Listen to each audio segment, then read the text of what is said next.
Welcome to Heart Stories with Kuya Pipo.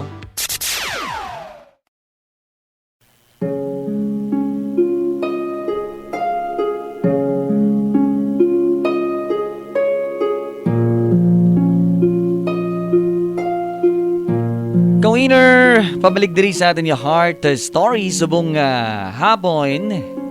And syempre, tiyo na para basahon naton ang manging kaundan sa kasaysayan na ginpadala sa aton ni Cute sa sininga adlaw. And sa liwat, Kawiner, base ka mo man, gusto nyo man mag-share, magpautwas, masipaano, no? Pamagaan sa inyo sininga pamatyagan sa inyong kaisipan. Kung mapautwas nyo diri inyo sininga mga heart stories ang inyong mga palaligban. Isalig na sa atin na programa paagi sa pagpadala sa Facebook page ni Bibo sa Kuya Bibo Heart Stories. Kung wala mo pa na-like ag na-follow, paki-like and follow na lang din. Kuya Bibo Heart Stories Kawiner. O hindi gani sa ato sining email nga ginbuhat gid para sa aton nga Heart Stories letter. Pwede nyo i-send sa dearheart1079@gmail.com. Para umpisahan na ang sulat ni Cute, iya dirigin siling Kawiner Kuya Bibo maayong hapon sa imo kag sa mga nagapamati sang imo nga Heart Stories program. May gusto man ako nga ipautwas sa imo. Kuya Bibo, dumadulaan na ako pag-asa sa kabuhi tungod sa mga kasakit kag mga kamalasan sa akon nga kabuhi. Si Cute na lang ang itawag mo sa akon. Taga-Gimaras gid ako pero sa subong nagaobra diri sa Iloilo City. Nakipag sa palaran para maski paano makapangitas ang kwarta para sa akon duha ka mga kabataan, Kuya Bibo. Suguran ko ang akon nga istorya sang una ako nga nagbusong sa akon una nga anak. Kuya Bibo, may boyfriend ako sadto nga taga-amon lang man sa Gimaras. Kabatch ko siya sang high school. Kag siya si Ronel. Si Ronel ang una man nga naging boyfriend ko. Kag kuya, una sa tanan nga bagay nga ginsaligan ko sang tanan-tanan. Gani, nagpasugot ako sa mga gusto niya. Pati na nga may matabo sa amon. Kay palangga ko siya katama. Kag sadto nga mga tinion, kabata pa sa amon. Kuya, sang pagkabaluya nga nagbusong ako. Nalagyo si Ronel. Kagin pangiwala niya ang akon nga ginabusong. Kagwala na ako sang nahimo pa para magtinir siya sa akon. Kuya, nagbulagay kami. Kag ako na tanan ang nagtubang sang responsibilidad sa anak ko, sa bata namon. Kag maayo na lang kay nabaton pa ako sang akon nga pamilya. Kag ginsuportahan Kuya Bibo sa pagpadako sang akon anak. Si Ronel naman, wala na gid ka pamalikid kaiya nga ginbilin nga problema kag huol sa akon. Maski hasta subong, ni singko nga libat, Kuya Bibo. Wala gid siya sang ginsuporta sa bata niya. Gani, wala naman ako naglagas pasadto sa iya. Tungod natamaran naman ako sang gamo.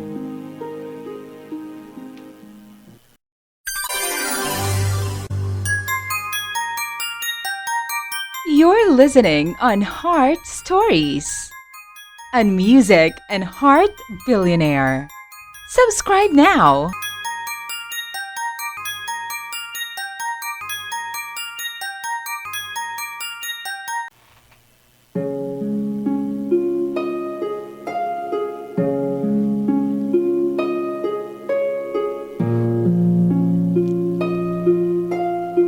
Ka-winner sa liwat bayang hapon and welcome back sa ato ni Heart Stories program diri sa 107.9 Win Radio Iloilo. Kaabot gapon ninyo sini nga alagad Kuya Bibo. Kag sa sini nga mga tinion, padayunon ta ang pagbasa sang sulat nga ginpadala ni Cute Sanggimaras.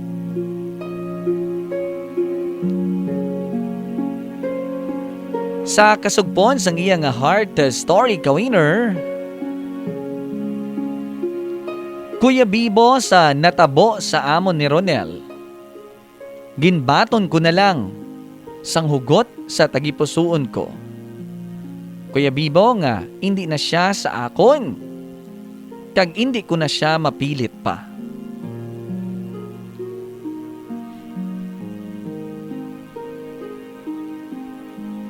Ginpili ko nga magpadayon sa kabuhi, kag ipadayon ang pagbusong ko sa bulig sang akon mga ginikanan.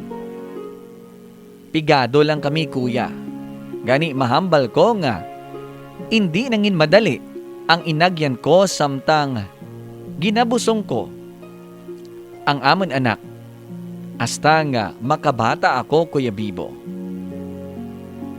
Nagtinguha ako nga makaumpisa liwat kuya, kagintinguhaan nga maatubang ang responsibilidad bilang isa na kailoy.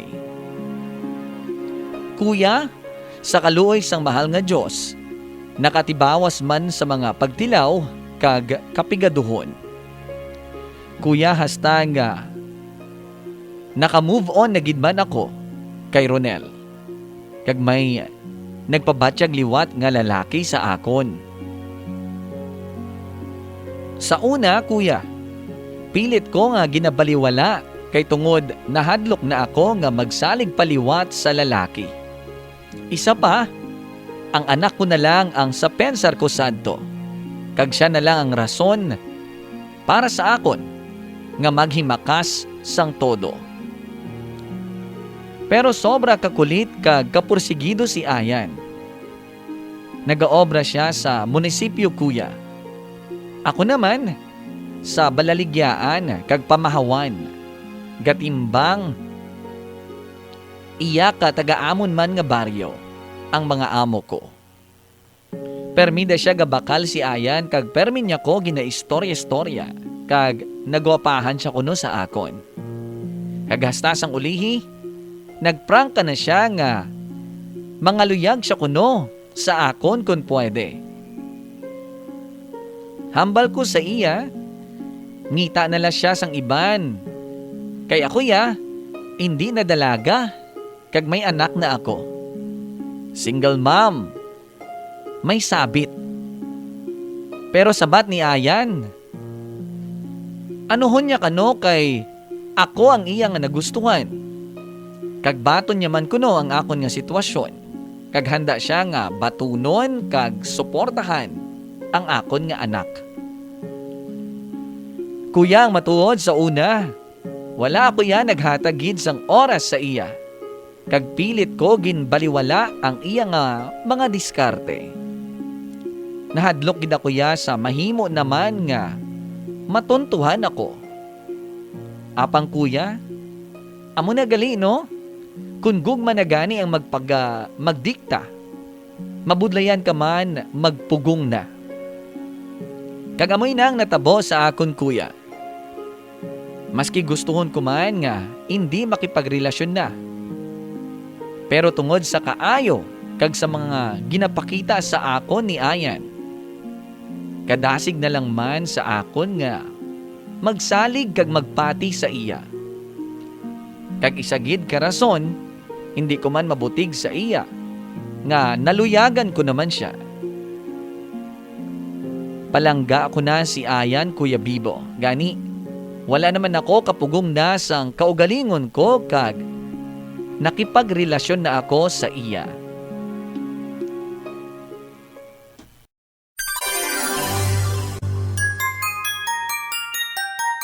You're listening on Heart Stories, and music and Heart Billionaire. Subscribe now!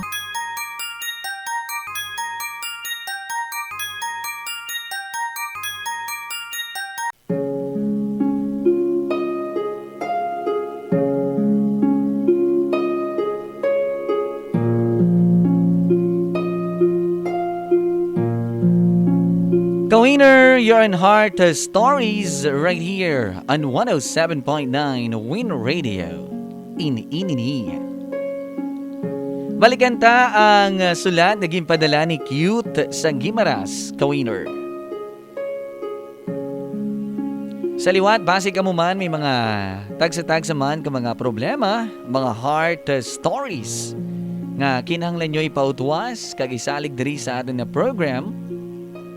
Pwede nyo gid na ipadala via Facebook page. Pero pangabay lang, kung magsulat ka mo, Kawiner, kumahimo sa 4 na ka bahin-bahin, no? Or 4 ka cats para malapat na lang naton sa aton sining program segments. Kag kung nahimo nyo na ang inyo sining sulat, ipadala sa Facebook page ni Kuya Bibo sa Kuya Bibo Heart Stories. Again, Kuya Bibo Heart Stories. Dira nyo ipadala, no? Kag kung wala nyo pa man lang na like at na follow, please do it, Kawiner. And at the same time, pwede man sa email sa dearheart1079@gmail.com. Kag sa kasugpunas ang sulat ni Cute Kawiner. Siling niya diri, Kuya Bibo, nangin kami ni Ayan. Kagin pakilala, kagin patubang ko siya sa akon pamilya. Nagpasugot man ang akon nga ginikanan. Kag nagpaandam lang sila kay Ayan. Nga kuno, hindi na simple ang iya sining nga sudlan. Tungod, may anak ako. Pero ang sabat ni Ayan sa ila, okay lang kuno sa iya, Kuya Bibo. Kaghanda siya nga panindugan ang akon nga bata. Gani nagpadayon kami sa amon nga relasyon. Sa una, okay gid kami ni Ayan. Katawhay lang man sang tanan sa amon nga relasyon. Grabe ang pasalamat ko nga may tawo nga nagbaton sa akon. Kag nagpalangga, Kuya Bibo, maski may bata na ako, kag handa siya nga batunon ini. Dako gid ang pasalamat ko sa Ginoo, Kuya Bibo, nga ginhatag niya si Ayan sa akon. Sa ginapakita nga kaayo ni Ayan, Kuya, kag sa akon anak, maswerte na ako katama, Kuya. Nagpakatatay siya sa bata ko. Siya na gani halos ang nagasuporta sa akon nga anak, Kuya Bibo. Pigado ako. Kag single mom. May sabit, hambal gani nila.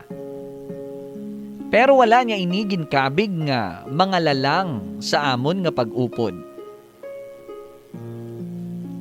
Nami pa ina si Ayan, Kuya, kay maasikaso. Sa sulod sang balay, masaligan mo man, nagabulig gid siya sa akon. Kapin pa magluto, siya na permi ang nagadigamo. Kay gusto niya kuno, makapahuway ako paghalin sa ulubrahan. Nangin magaan ang kabuhi namon, Kuya, tungod kay Ayan. Dako gid gali nga bagay, no? Nga may kaupod ka, kag makaalalay sa imo sa pagpangabuhi, Kuya Bibo. Mahambal ko nangin masulhay maski paano ang akon nga sitwasyon. Kag nagatinguha kung tani kami nga makasupot-supot para na makapaobra naman sang amon sarili nga balay maski gamay lang, Kuya. Para makasugod man sang amon kaugalingon nga pamilya. Kuya, tubtob, nabugayan kami ni Ayan sang Ginoo. Nagbusong ako sa amon na kaugalingon nga anak na ni Ayan. Grabe siya ka malipayon, Kuya, sang ginpabalo ko sa iya. Nga nagabusong ako.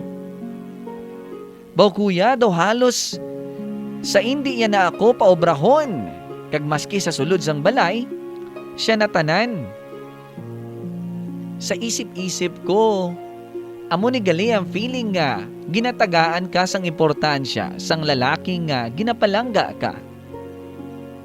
Kag wala ko ini na experience ang una ko nga pagbusong. Kag gintalikdan ako ya sadto sang wala pulos nga lalaki nga ginpalangga ko. Pero tapos na ako sadto nga malain nga hitabo sa kabuhi ko kuya. Kag nagapasalamat gid ako sa mahal nga Dios sa paghatag kay ayan sa akon. Hasta Kuya Bibo nga nakabata na ako kag baw ang tatay si ayan. Tama gid ka happy Kuya Bibo. Do hindi ko ma-explain kung ano ang iya sining nga kalipay nga nabatyagan. Kag happy naman ako nga makita siya nga malipayon. Sa malipod nga istorya nangin maayo siya nga tatay sa duha namon ka mga bata. Kay maski hindi iya matuod nga anak ang una kong nga bata, wala siya iya pinilian. Pareho niya ini nga palangga.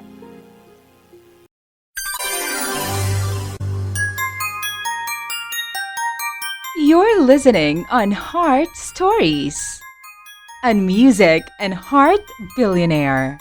Subscribe now.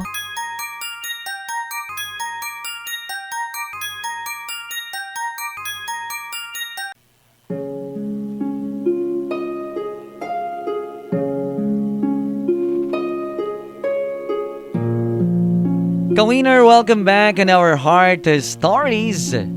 Kag sa katapusan nga bahin sang sulat ni Cute sang Gimaras. Kabay nga, ara pa kamo nakatutok ka-winner? Sa liwat, isa ka mayad-ayad gahapon sa inyo tanan. Sa pagpadayon ko, sang kasaysayan ni Cute ka-winner. Kuya Bibo, wala na ako pinabalik ni Ayan sa trabaho para maalagaan ang duha namon ka mga kabataan. Okay man ang iyang obra, gani nagtukod na lang kami sang gamay nga tiyanggi sa balay namon. Kagamo na ina ang ako nga ginasakuan sa balay, kag ang duha namon ka bata. Kuya, wala dira natapos ang akon nga kasaysayan. Ang abi ko, dalalayo na ang manami namon nga kabuhi. Apang, isa sadto kaadlaw Kuya Bibo. Isa ka masubho nga balita ang ginpadangat sa akon. Si Ayan kuno kag ang iya nga amigo na disgrasya sa motor. Grabe ang kubakubasang dughan ko, Kuya Bibo. Kag naglakat ako insigida sa ospital. Kuya Bibo, sobra kasakit nga madumduman ko subong. Samtang nagasulat ako. Hindi ko mapunggan nga maghilibion. Nga ginahanduraw ang amusadtong nga tiyon. Kung sa diin, waay ko na nga maabutan pa nga buhi si Ayan sa ospital. Masakit kuya. Nadula si Ayan sa amon kag sobra-sobra nga kasubo ang akon nga nabatyagan. Apang wala na ako sang mahimo kundi tubangon ang sitwasyon. Kinahanglan ko nga magpadayon. Kinahanglan ko nga mangin mabakod Kuya Bibo para sa duha ka mga kabataan ko. Naghalos sa duha ka tuig kuya nga nagapangasubo ako. Siya lang, si Ayan lang ang sulod sa pensar ko. Kag ginakanugunan ko ang tanan namon nga mga ginahandom sa kabuhi kuya, nga nautod na lang sang gulpi, tungod wala na siya. Pero kinahanglan ko nga magpadayon sa kabuhi. Kinahanglan ko nga magpasimpalad kuya. Kinahanglan ko nga makaobra para makatustos sa mga kabataan ko. Hasta Kuya Bibo nakipagsapalaran ako diri sa syudad. Masobran man ako isa ka tuig diri nga nagaobra. Diri lang sa downtown. Kagang duha ko ka anak ang ara sa akon mga ginikanan.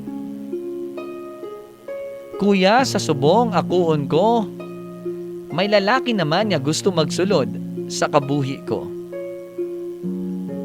Gusto ya ako kuno pangasawon kun magpasugot ako. May ara man siya sang nangin ka live-in Kuya Bibo.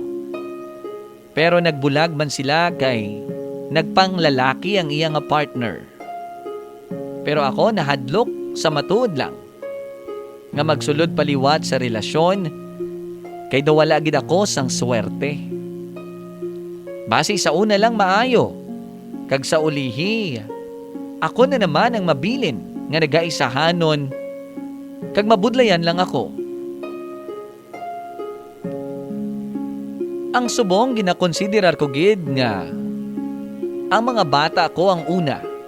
Pero ginaako ko man nga maayo man tani kung may katuwang ka sa pagpangabuhi Kuya Bibo. Hindi man ako kasalig nga pareho ini siya kay Ayan. Kag paano kung pareho man siya sa una. Kag bayaan lang man ako. Medyo magamo ang ako niya kaisipan subong Kuya Bibo. May luyag naman ako sa iya. Tungod sa iya nga kaayo nga ginapakita. Pero nahadlok gid ako Kuya Bibo. Ano ang maayo ko nga himuon? Masugal pa bala ako? O kun hindi na? Salamat gid Kuya Bibo sa oras, kagabay nga mapilian mo man ang akon sulat. Kay adlaw-adlaw gid ako nagabantay sang imo nga program, Heart Stories. Ang tagpadala, cute.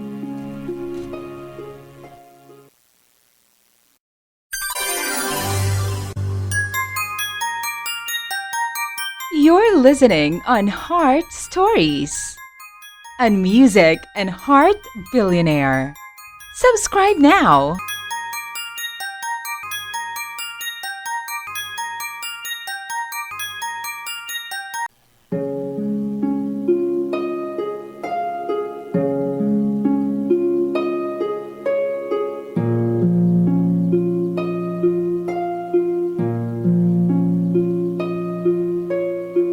Ka-winner, pabalik diri sa atin yung Heart Stories kag sa thoughts on the matter na ni Kuya Bibo sa problema ni Cute nga gindangop sa atin program. But before that, Cute, I hope you're listening right now. In a while, I'll give my opinion, no? Kag somehow piece of advice sa imo. But before that, sa liwat, gina-invite naman ang aton sini nga mga maukod nga mga tagpalamati isang Heart Stories sa din nga mga bahin sa syudad sang Iloilo, sa Kabanwahanan, sa kaiping nga mga kaprobinsyahanan. Pwede nyo gid pautwas, masalig, ma-share ang inyo sini nga mga palaligban diri sa aton nga programa. Ang Heart Stories, ka-winner, gindesign gid nino nga programa para mangin palautwasan ninyo kag pwede nyo saligan para maka buhin-buhin sang inyo sining nga mga ginapensar, no? Kag basi makabulig ang ini nga program sa inyo nga mga problema. Kag kung gusto nyo mag-share, bukas ang aton sining nga Facebook page, Kuya Bibo Heart Stories. Paki-like kag follow na lang tayo, no? Kag sa inyo man ka-winner, maski hindi nyo gusto pa magpadala, like and follow my Facebook page, please. Kuya Bibo Heart Stories. And kung may mga letter ka mo nga isend, dira lang, i-message nyo lang ka-winner. Or pwede man sa email sa dearheart1079@gmail.com. Kaginiyang na akong siguro nga hambal na sa problema ni Cute, ka-winner. Cute, no? Nasubuan ako sa imo nangin inagihan sa kabuhi. Pero amo ang ganihambal nila, no? Mapagbiro ang tadhana. Ang mga pagtilaw, cute, aragi din sa aton kabuhi, kag kinahanglan naton nga malampuwasan.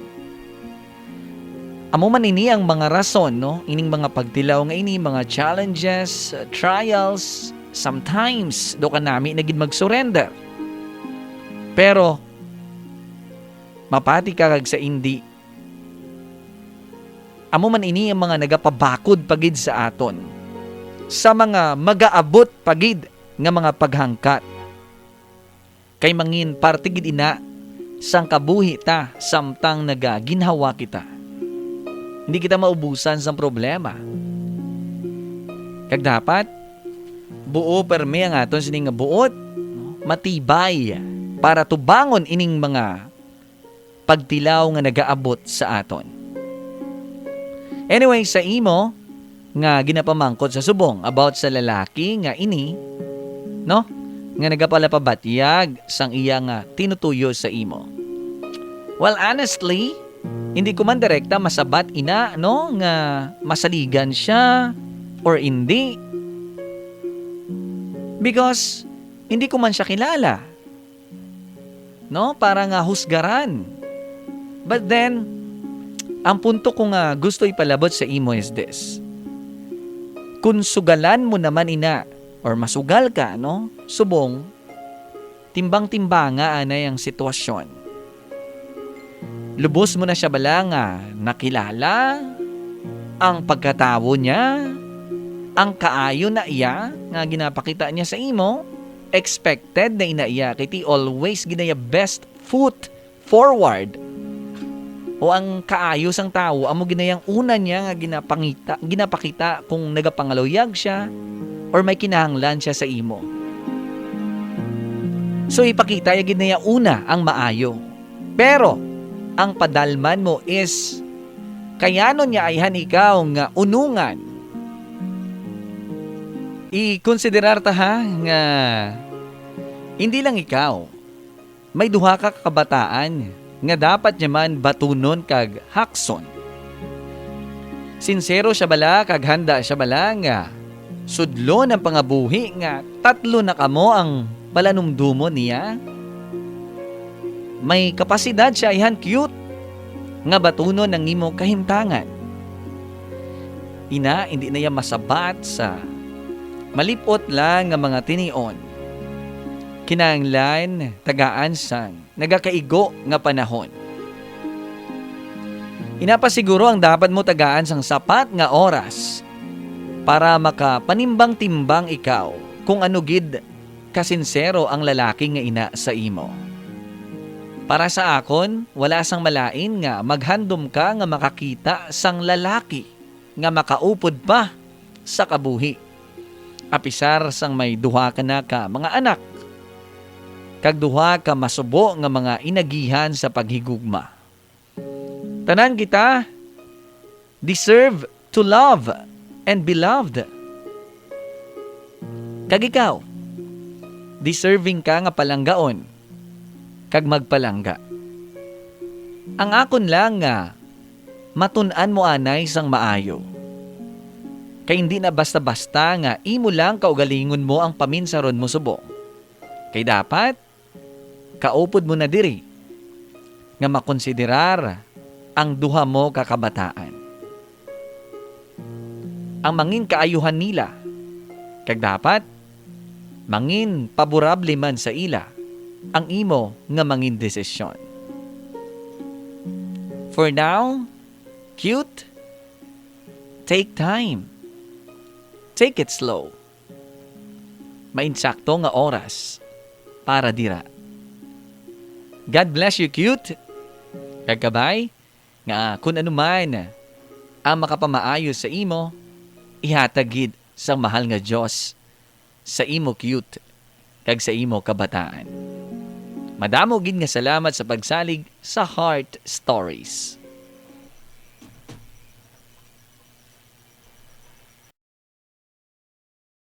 Brought to you by Music and Heart Billionaire. Don't forget to like and subscribe.